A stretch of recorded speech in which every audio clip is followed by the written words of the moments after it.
Hi everyone, I am making a simple deliciously wholesome Chana Dal curry using Chana Dal, also called split Bengal gram, a protein-packed lentil with no onion or garlic, full of natural flavors. I have taken about 200 grams of Chana Dal, 2 medium-sized potatoes, 4 to 6 slit green chillies and an inch of chopped ginger. Adding salt to taste, 1 teaspoon of turmeric, and around 4 cups of water, just enough to cover everything well. Now I will pressure cook this till the dal turns soft and the potatoes are nicely boiled. The dal and the potatoes are perfectly boiled, soft and ready for the next step. Heat oil for tempering.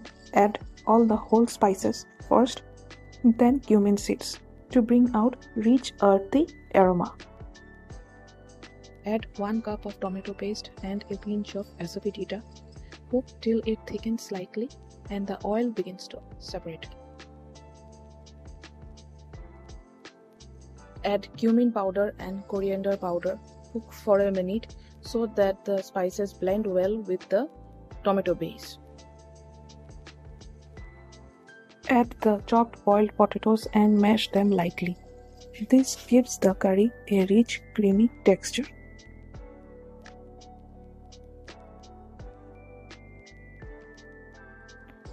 After mashing the potatoes, add the boiled dal and stir to combine. Fry paneer cubes in ghee and oil till light golden, then add directly to the dal for rich, satisfying taste.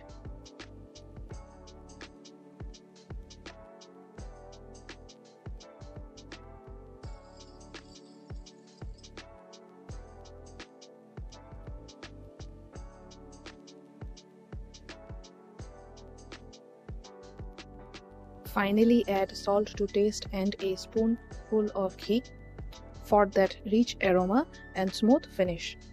Chana dal is ready to serve with rice or bread. Also, you can increase the quantity of paneer for richer and creamier curry.